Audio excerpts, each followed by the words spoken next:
사랑의 교회 예수의 이름. 그래서 예배, 그래서 영어로는 worship, 그 뜻이 경배하는 것, 숭배하는 것, 그런 뜻을 갖고 있죠. 그래서 예배가 자신의 정성과 마음을 드리는 것이라고 한다면 사람은 누구나 어떤 존재나 대상에게 예배하며 살아갑니다. 그래서 우리가 특히 살아가고 있는 이 시대는 그 어느 때보다 각자 자신이 원하는 것을 예배하는 그러한 시대인 것이죠. 그래서 이곳 베가스에 오래전부터 이제 살고 계신 분들은 변화를 잘 못 느끼시겠지만 저는 오래전에 이제 아이들을 데리고 이곳에 여행으로 와보고 올 여름에 이곳으로 이사를 와보니까요. 예전에 방문했을 때는 못 봤었는데 새로 생긴 이런 건물들을 많이 보게 됐습니다. 그래서 그 중에 하나가 이 풋볼 경기장, 얼리전트 스테디움. 그것도 예전에 왔을 때는 분명히 없었던 것 같은데 저런 큰 건물을 언제 졌나 그렇게 놀라게 됐는데 아직 들어가 보지는 못했지만 이 스포츠 이 경기장에 가서 게임을 보면요. 예배와도 같은 그러한 모습이 있습니다. 그 정성과 마음을 드린다는 그런 예배와 공통점이 있는 거죠. 그래서 스포츠를 생각해 보면요. 먼저는 이 좋아하는 팀, 다들 좋아하는 팀이 있고 좋아하는 선수들이 있죠. 그 팀과 선수에 집중을 하고요. 또 이제 경기장에 가보면 국가 성조가를 부르죠. 그리고 또 재정을 사용하여 비싼 티켓을 구입하고 그리고 우리의 시간과 마음을 드립니다. 그리고 기뻐하면서 그 게임을 즐기고 그리고 이 스포츠에도 게임에도 보면 공동체가 있습니다. 함께 막 응원하고 그 팀을 서포트하기도 하고 그렇게 열정과 마음을 드린다는 점에서 예배와 비슷한 특징이 있는 것이죠. 그런데 스포츠 경기만이 아니고요. 콘서트가 또 그렇고요. 젊은이들이 이제 좋아하는 아이돌 그룹. 근데 이 아이돌이라는 그 뜻 자체가 우상이라는 뜻 아닙니까? 정성과 그 아이돌들에게 정성과 마음을 드린다는 점에서 아이돌, 콘서트 이런 거는 예배와 더욱 비슷한 그러한 특징이 있는 것입니다. 그리고 우리 베가스도 보면요. 베가스에 쇼들이 많이 있는데 이 쇼들도 보면 다 어떤 메시지를 갖고 있고요. 그리고 예배와 비슷한 그러한 특징을 갖고 있습니다. 그래서 아니 그러면 크리스찬은 경기장도 못 가고 콘서트도 못 가고 쇼도 봐서는 안 되는 거냐? 그것은 아니죠. 우리는 예수 그리스도의 복음으로 자유할 수 있는 그러한 자들입니다. 그리고 또 우리 신학은 특별히 우리 크리스찬 리폼드 철치 신학은 이 세상의 모든 영역이 다 하나님의 것이다. 우리 하나님의 백성의 사명은 예수님이 다시 오셔서 회복하실 완전한 세상을 소망하면서 죄와 사탄의 권세에 빼앗긴 모든 영역들, 그 모든 영역이 원래 다 하나님의 것이었는데 그 영역을 다시금 되찾아오고 변혁시키는 그런 사명을 우리는 갖고 있다는 것입니다. 그래서 우리 예수님의 제자들이 또 사도 바울이 그 세상의 화려한 문화 가운데서도 주눅들지 않고 더 크신 하나님을 바라봤던 것처럼 우리 또한 커 보이고 화려해 보이는 세상 문화 가운데 살아갈지라도 더 크고 위대하신 하나님을 우리는 잊지 말아야 하는 것입니다. 모든 영역이 다 하나님의 것이기 때문에 스포츠 분야에서도 엔터테인먼트 분야에서도 더 많은 비전을 가진 크리스찬들, 예수님의 제자들이 세워지도록 하는 것, 그것이 우리의 사명인 줄로 믿습니다. 그래서 오늘 더욱 우리의 예배를 살펴봐야 하는 것이죠. 주일마다 예배 드리러 온다고 하지만 나의 전체의 삶은, 내 인생은 진정으로 누구를 또 무엇을 예배하고 있는가? 나는 예배자로서 살아가고 있는가? 나는 무엇에게 나의 정성과 마음을 들이며 살아가고 있는가? 예배는 단순히 주일날만 교회에 와가지고 순서를 따라가는 그런 행사가 아니라는 것이죠. 예배는 우리 존재의 방향을 결정합니다. 그래서 이제 큐티 세미나 들으신 분들은 경향에 대해서 배웠지만 우리가 누구에게 무엇에게 우리의 마음을 들이며 살아가느냐에 따라 우리의 삶 전체가 그 방향으로, 그 경향으로 흘러간다는 것이죠. 그래서 오늘 말씀을 통해 예배에 관한 진리를 다시금 붙드는 시간이 되기를 원합니다. 그래서 우리 교회에 주보를 보시면, 주보 뒷면을 보시면 예배에 관해 이렇게 기록이 되어 있습니다. 그래서 주보를 갖고 계신 분들은 주보 뒤에를 보시면 우리 한번 함께 읽어보기를 원하는데요. 이 주보 뒷면에 예배라고 되어 있는 것. 주보가 없으신 분들은 여기 앞에 자막이 띄울 수가 있습니다. 보시면요, 있죠. 그래서 한번 같이 한 목소리로 우리 핸더슨 주사랑 교회에 주신 이 예배에 관한 사명이 무엇인지 우리 함께 같이 읽어보도록 하겠습니다. 시작. 교회는 구원받은 백성들이 함께 모여 하나님께 예배 드리는 곳입니다. 하나님은 신령과 진정으로 예배 드리는 자를 찾으십니다. 영적 예배를 드리라고 말씀하셨습니다. 그러므로 주사랑교회는 온 성도가 다 함께 모여 감사와 찬양으로 예배 드림으로 하나님께 영광을 돌리고 하나님을 만나는 축복을 소중히 여기고 있습니다. 아멘. 하나님께서는 이처럼 우리 모두를 이러한 예배자로 부르셨습니다. 영적인 예배를 드려야 하는 것이죠. 예배를 통해 하나님을 만나야 하는 것이죠. 이것이 우리 핸더슨 주사랑교회의 축복이자 특권이자 또한 사명인 것입니다. 우리 인생의 예배의 축복을 누리며 살라고 우리 하나님께서 우리를 이 미국 땅으로 또 이곳 베가스 핸더슨 주사랑교회로 불러주신 줄로 믿습니다. 네, 그렇다고 한다면 우리 대강절 둘째 주일 이 땅에 오신 아기 예수의 그 축복을 기억하면서 우리에게 주신 이 축복, 특권, 참된 예배에 관한 진리를 우리가 다시금 붙들어야 하는 것이죠. 오늘 이 사마리아 여인에게 또 우리 모두에게 예수님께서 가르쳐 주신 진정한 예배의 핵심 내용을 우리가 세 가지로 생각해 본다면 첫 번째는 참 예배란, 진정한 예배란 장소 중심이 아니라 하나님 중심이라는 이 진리를 다시금 생각하게 됩니다. 오늘 본문 말씀 요한복음 아주 유명한 말씀이죠. 그래서 우리가 잘 알고 있는 사마리아 우물가의 여인 이야기입니다. 그래서 지금 우리 큐티 하시는 분들은 큐티인 본문이 예레미야인데 예레미야 시대 이전 한 120년 정도 전에 아수르에게 멸망당한 북이스라엘 지역이 바로 이 사마리아 지역입니다. 그래서 남유다는 바벨론의 포로로 잡혀갔었지만 그래도 다시금 되돌아와서 이 정통성을 지켰다고 하는데 북이스라엘 사마리아는 아수르 침공 이후에 쫓겨나기도 했고요. 또 이방 민족들과 이게 섞여져 가지고 정통성을 잃어버렸다는 것이죠. 그래서 유대 사람들은요, 사마리아 사람들을 무시하고 이방인 취급했습니다. 그래서 이 예루살렘에서 또 예루살렘과 이 남유다 땅에서 갈릴리 지역을 가려면 사마리아를 통과해서 지나가면 빠르게 갈 수 있는데 그런데 일부러 유대인들은요, 이 불경건한 사마리아 땅을 피해서 옆에 길로 요단강 쪽에 있는 그 길을 통해 그렇게 갈릴리로 그렇게 갔습니다. 그런데 우리 예수님은 사마리아 땅을 향해 나아가시는 것이죠. 그리고 그곳 세겜 땅 우물가에서 여인을 만나 주셨습니다.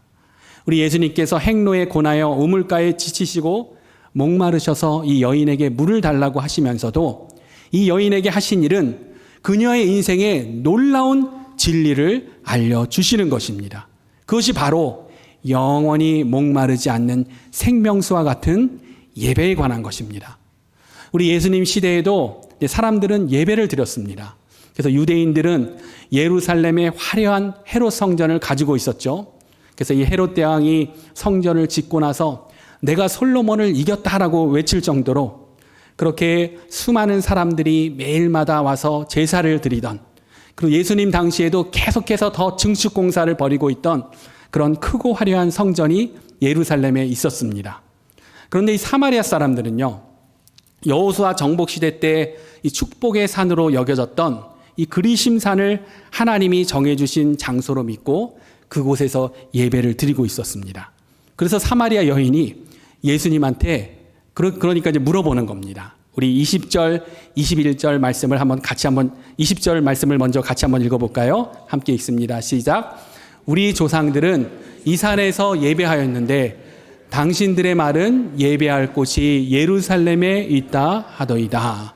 그래서 우리 예수님이 이 여인과 이야기를 나누고 있는 이곳 세겜 우물가에서 보면 양옆으로 여호수아 시대 때 이스라엘 백성들이 나누어 서서 언약을 맺었었던 축복의 산 그리심산과 저주의 산 에발산이 보이는 그런 장소입니다. 그런데 이 여인은 우리 사마리아 사람들은 저 축복의 산 그리심산에서 예배를 드리고 있는데 근데 당신 유대인들은 이런 곳에서 예배 드리면 안 된다고 하는데 어디서 예배를 드려야 됩니까? 그리심산입니까? 당신 유대인들 주장처럼 예루살렘 헤롯 성전입니까? 이렇게 물어보는 것이죠. 그런데 이 여인의 관점은 무엇입니까? 이 여인의 관심은 예배의 본질이 아닌 껍데기에 있는 겁니다.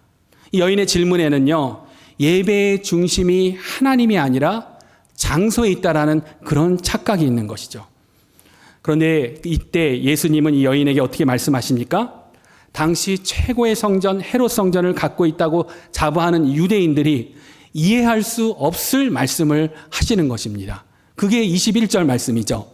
우리 예수님이 뭐라고 말씀하십니까? 함께 같이 읽습니다. 시작.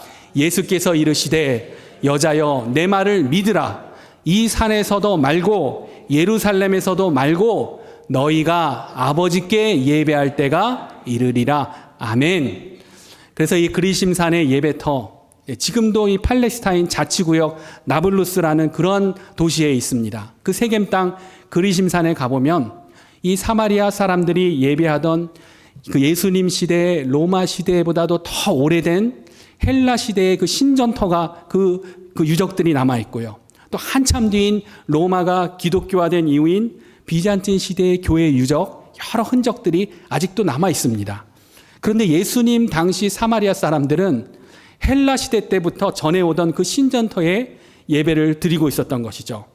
그러면 우리 예수님께서 그런 허접한 장소 말고, 불경건한 장소 말고 예루살렘의 크고 화려한 헤롯 성전만이 정통성 있는 유일한 예배 장소다, 이렇게 말씀해 주실 만도 한데 어떻게 말씀하셨던 것입니까? 여자여 내 말을 믿으라. 이 산 그리심산에서도 말고 예루살렘 헤롯 성전에서도 말고 너희가 아버지께 예배할 때가 이를 것이다. 무슨 말씀입니까? 예배는 장소가 중심이 아니라 하나님 중심이라는 것입니다. 이것이 오늘 우리가 진정한 예배에 대해 가장 먼저 붙들 진리인 것이죠. 예배는 장소가 아니라 그 대상이 누구인지가 중요하다는 것이죠. 그래서 우리의 예배의 기준이 어디에 있는지를 우리가 생각해 봐야 합니다. 진정한 예배의 기준은 형식과 전통이 될 수 없다는 것이죠. 그래서 2000년 전 초대교회 사람들이 그럴 수는 없지만 타임머신을 타고 와가지고 지금 이 시간 우리 예배 가운데 함께 있다고 한다면요, 이분들이 굉장히 놀랄 것 같습니다. 그리고 예배가 너무 이상하다고 할 것 같아요. 왜냐하면 지금 우리는 우리에게 편하고 익숙한 문화와 전통으로 그렇게 예배를 드리고 있지만 초대교회의 예배와는 분명히 많은 다른 점들이 있을 것이기 때문인 것이죠. 우리의 예배의 형식과 전통은 진정한 예배의 기준은 될 수 없다는 것입니다. 그리고 또 예배의 기준은 우리의 감정도 아닙니다. 그래서 오늘 우리 이런 얘기들 하죠. 오늘 예배 좋았다. 오늘 찬양이 좋았다. 성가대가 오늘 너무 잘한 것 같다. 사실이지만 말씀이 은혜스러웠다.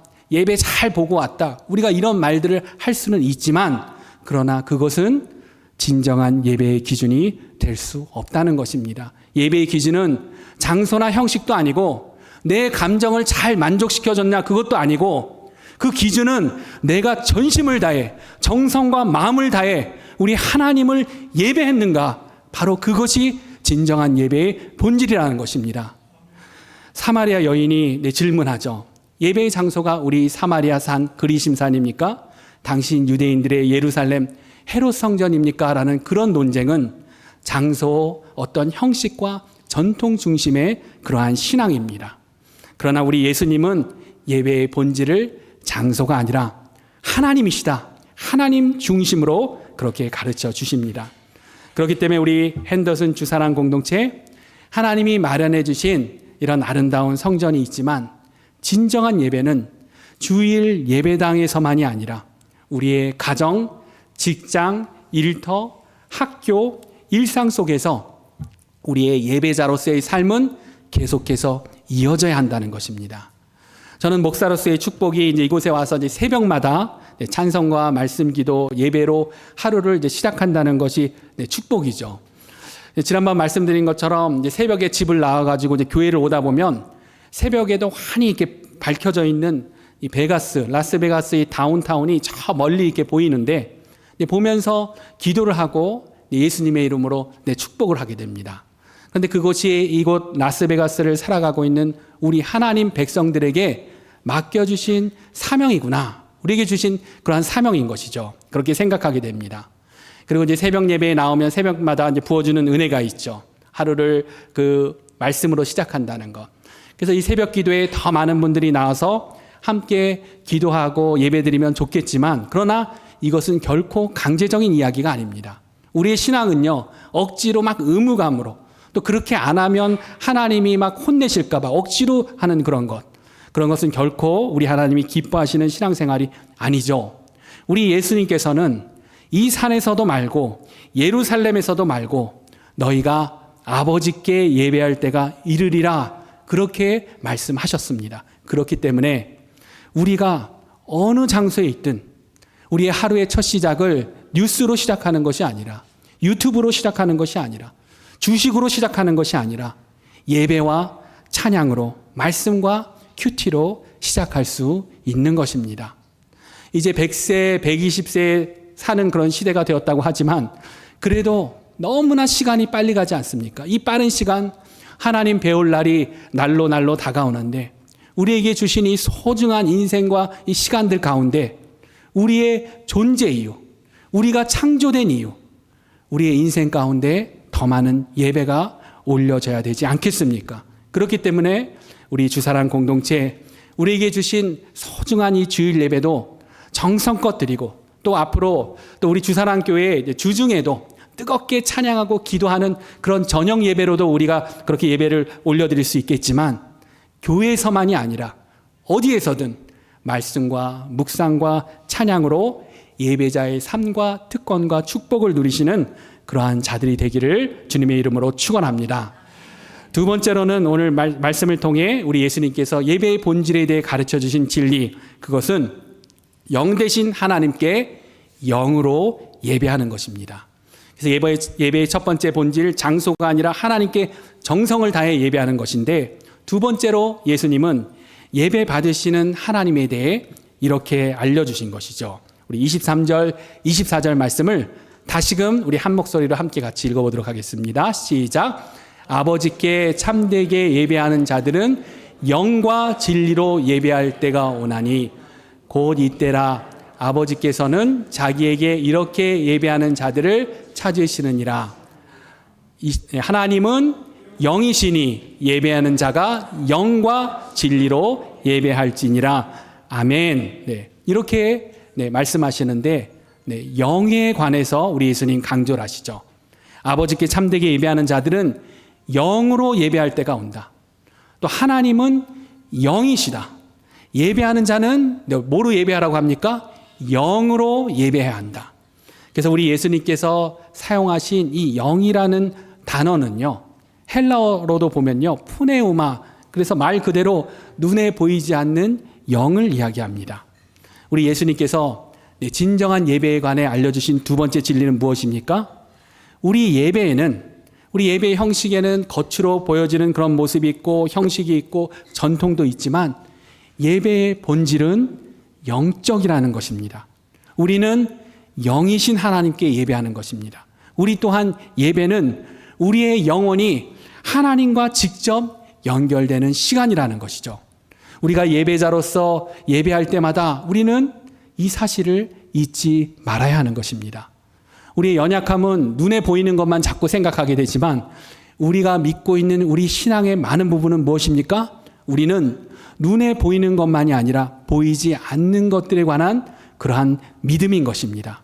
우리 하나님 자체가 영이시라는 것이죠. 그리고 우리 안에서 우리를 성화시키고 날마다 우리를 새롭게 하시고 다듬으시는 하나님이 또한 성령 하나님이신 것입니다. 그 예배는 지금도 이 순간에도 우리의 영혼이 영 되신 하나님을 만나는 시간이라는 것이죠. 그래서 이것을 잘 아는 우리 믿음의 선배들, 특히 시편 기자들, 어떻게 고백합니까? 찬양하라 내 영혼아, 우리의 영혼에게 명령하는 것이죠. 이 예배의 시간은 우리의 영혼이 영적 양식을 얻으며 우리의 영혼이 기도하며 우리의 영혼이 기뻐 찬양하며 하나님을 만나는 그러한 시간인 것입니다. 그래서 제가 이제 청년부 예전에 사역을 할 때 청년부 예배가 따로 있었는데 한국에서 이제 방문했다고 하는 한 자매, 교회를 처음 나와 본다고 하는 자매가 예배 가운데 계속해서 이제 우는 거예요. 그래서 예배 이제 끝나고 나서 이제 새가족 환영실에서 이 자매에게 왜 이렇게 우냐, 왜 이렇게 울었냐. 제가 설교를 했었는데 혹시 설교의 은혜를 받아서 울었냐 이렇게 물어보니까 아니래요. 설교의 은혜를 받아서 운 게 아니고요. 자기도 왜 그렇게 눈물이 나는지 모르겠대요. 이런 이상한 경험은 처음이라고 하는 겁니다. 근데 여러분 왜 그렇겠습니까? 예배는 눈에 보이는 것만이 아니라 영이신 하나님께서, 성령님께서 우리의 영혼을 만지시는 시간이기 때문에 그러한 것입니다. 그래서 우리 남 목사님 기도하실 때마다 악한 영 근접하지 못하게 해달라고 이렇게 기도해 주시는데 정말 그런 것이죠. 예배는 치열한 영적 전쟁이 이루어지는 그러한 시간인 것입니다. 예배는 성령님께서 주도하시는 시간입니다. 예배의 겉모습, 형식, 전통도 필요하겠지만 예배의 본질은 우리의 영이 하나님과 직접 연결되는 것입니다. 성령님께 우리의 마음을 열면 죽은 예배가 살아있는 예배가 됩니다. 그래서 늘 똑같은 예배가 아니라 예배 시작 전마다 기도로 새로운 마음을 준비하는 것이고요. 그리고 찬송 시간에 또 설교와 예배의 모든 시간 가운데 성령님의 그 음성에 우리는 귀를 기울여야 하는 것입니다. 그래서 지성소 예배를 이야기하는 것이죠. 지성소 예배가 무엇입니까? 이 성전 시대에 이스라엘 백성들이 예배 제사로 하나님께 나아가는데 그런데 지성소까지 나아갈 수 있는 사람은 대제사장밖에 없었습니다. 이방인들은요, 성전의 마당까지, 헤롯 성전에 왔어도 성전의 마당까지 갈 수 있었고요. 그래서 로마의 통치를 받고 있는 중임에도 불구하고 유대인들이 헤롯 성전의 마당에 이 경계석을 설치해 놨습니다. 그래서 그 경계석에 보면 뭐라고 써 있냐면요. 유대인이 아닌 이 선을 넘는 이방인들은 죽음에 처한다. 라틴어와 이 헬러와 이 히브리어로 그렇게 경계석에 표시를 해 놓았습니다. 이방인들은 심지어 이 로마 사람들이 성전에 와도 마당까지만, 그 경계석 있는 데까지만 갈 수 있었다는 것입니다. 그리고 유대인들, 이스라엘의 여인들은요, 여인의 뜰이라는 그곳까지 들어갈 수가 있었습니다. 근데 유대인 남성들은 좀 더 가까이 성소 앞에 있는 유대인의 뜰까지, 그리고 제사장들은 제비 뽑기를 해서 성소에 들어갈 수 있었습니다. 그래서 성소에서 이 메노라라고 하는 이 촛대에 기름을 갈고 또 분향단에 또 향을 태우기도 하고 또 이 진설병에 이 떡을 교체하고 하는 일들까지는 성소에서 할 수 있었죠.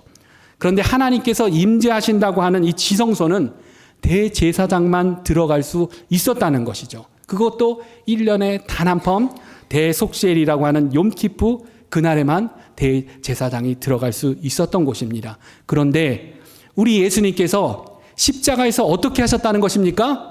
십자가에서 운명하실 때 지성소에 휘장을 찍고 이방인 된 우리들을 성전의 마당을 넘어 여인의 뜰을 넘어 유대인의 뜰을 넘어 우리 모두를 그 지성소로 인도하셨다는 것입니다. 그래서 지성소 예배는 그런 은혜 가운데 우리의 영이 하나님을 만나는 예배, 그것이 바로 지성소 예배인 것입니다. 마당에 머물면서 여인의 뜰에서 유대인의 뜰에서 마당만 밟고 돌아가는 그런 예배가 아니라 또 성소까지 들어왔다고 하지만 뭔가 분주하게 하지만 정작 하나님은 만나지 못하고 그렇게 돌아가는 그런 예배가 아니라 우리 예수님께서 십자가로 열어놓으신 지성소에서 영 되신 하나님을 만나고 우리의 영이 하나님과 교제하는 예배, 그것이 진정한 예배, 지성소 예배인 것입니다.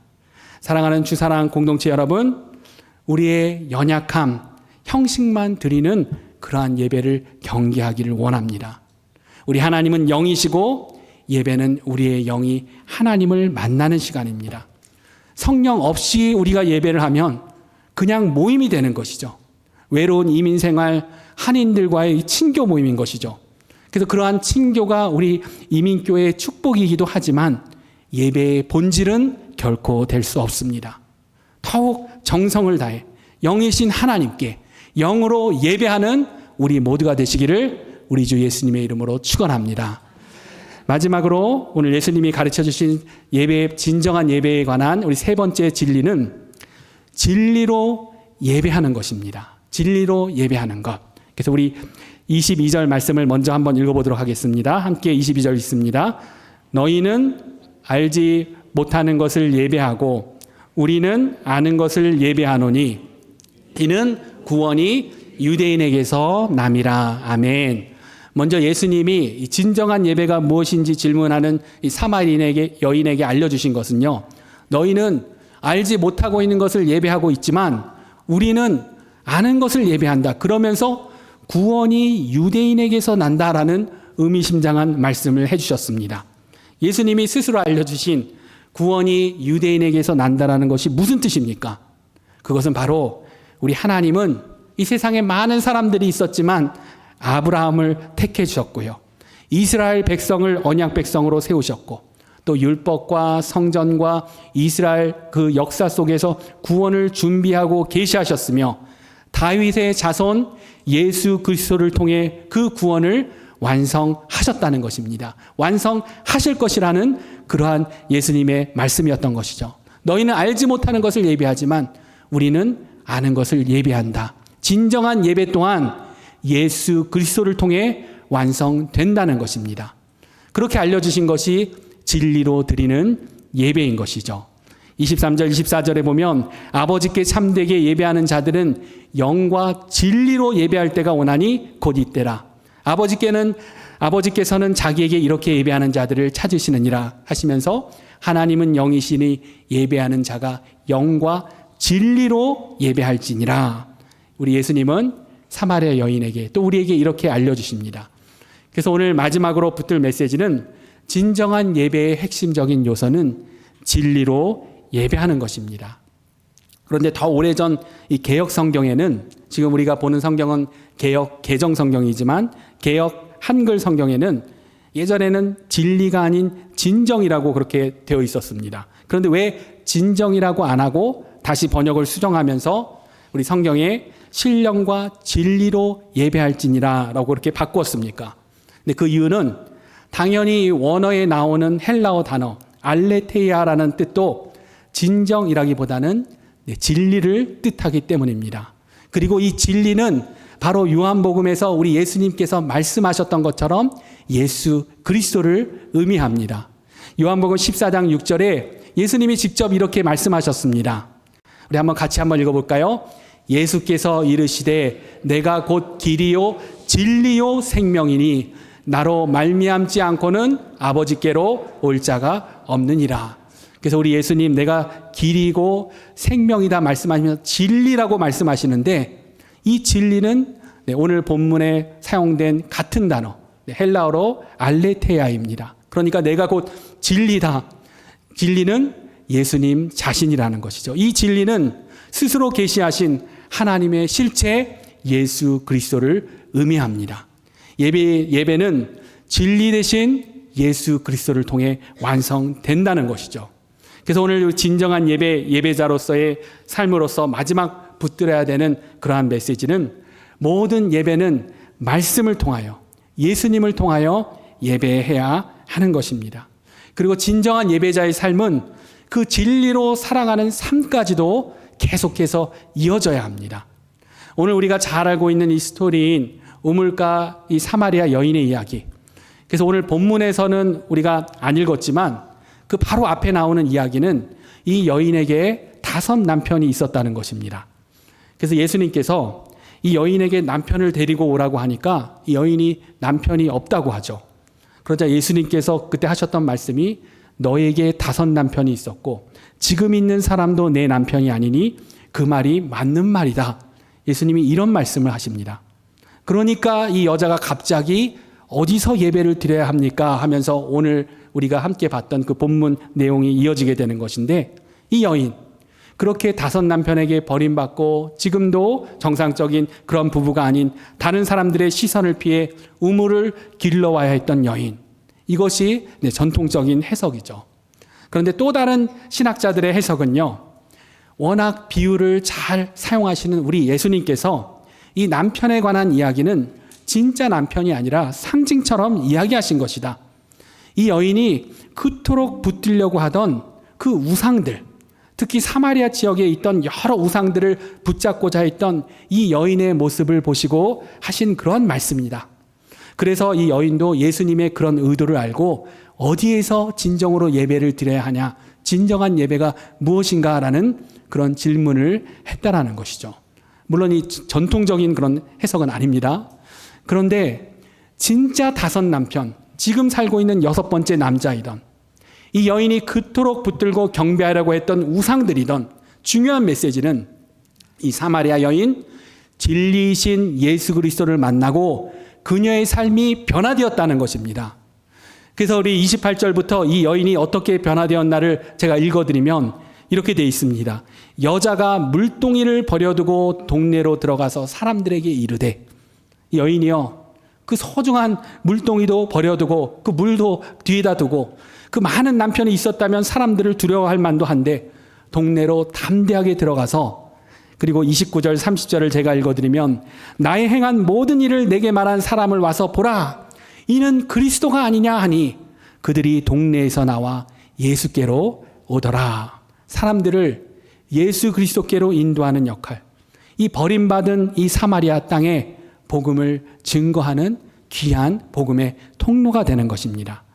그런데 이것이 바로 우리 예수님이 원하시는 진정한 예배자의 모습인 것이죠. 진정한 예배는 예수님을 통하여 말씀 안에서 예배하는 그러한 것입니다. 진정한 예배자는 말씀만 듣는 것이 아니라 그 말씀에 순종하며 그 삶으로 그 변화까지 이어지는 것입니다. 오늘 예배가 좋았다, 찬양이 좋았다, 성가대가 은혜스러웠다, 말씀이 좋았다, 내 감정을 만족시켜 주었다 하면서 오늘 예배에 예수 그리스도 그 진리가 없었다면, 순종함이 없었다면 그것은 그야말로 공허한 그러한 감정만 드려지는 그러한 시간이 되는 것이죠. 감정도 없는 메마른 예배도 문제지만 감정만 있고 진리가 없는 예배는 금방 모든 것이 다 사라지게 되는 것입니다. 오늘 사마리아 여인, 예배의 장소만 묻던 사람이었지만 예수님을 만난 후 삶 자체가 예배자가 된 그러한 사람이 됩니다. 마을 사람들에게 내가 그토록 움켜쥐려고 했던 우상 같은 남편이 아닌 메시아 그리스도를 만났다라고 증거하는 진정한 예배자가 됩니다. 그래서 사랑하는 우리 주사랑교회 성도 여러분, 예배는 주일만 잠깐 드리는 시간, 그것이 전부가 아닙니다. 우리는 유튜브와 드라마와 여러 엔터테인먼트와 돈과 성공과 끊임없이 많은 세상의 예배가 드려지는 그러한 세상 가운데 살아가고 있죠. 그런데 그 가운데서도 그런 것들과는 비교할 수 없는, 비교되지 않는 크신 창조주 하나님, 그 하나님을 우리와 우리의 영혼이 전심을 다해 예배해야 하는 것입니다. 예배는 내가 누구를 위해 사는가, 그 방향을 하나님께로 돌리는 시간입니다. 그래서 어디든 우리 하나님을 기억하기 원합니다. 진정한 예배가 우리의 미래를 바꿀 수 있습니다. 진정한 예배가 우리 교회를 새롭게 할 수 있습니다. 진정한 예배가 우리 가정의 영적 흐름, 우리 비즈니스 일터의 영적 흐름을 바꿀 수 있습니다. 그렇기 때문에 우리는 성령님께 마음을 열고 우리의 영 대신 하나님을 만나는 예배자가 되어야 합니다. 말씀이 있는 예배, 그 말씀에 순종하는 예배자가 되기 원합니다.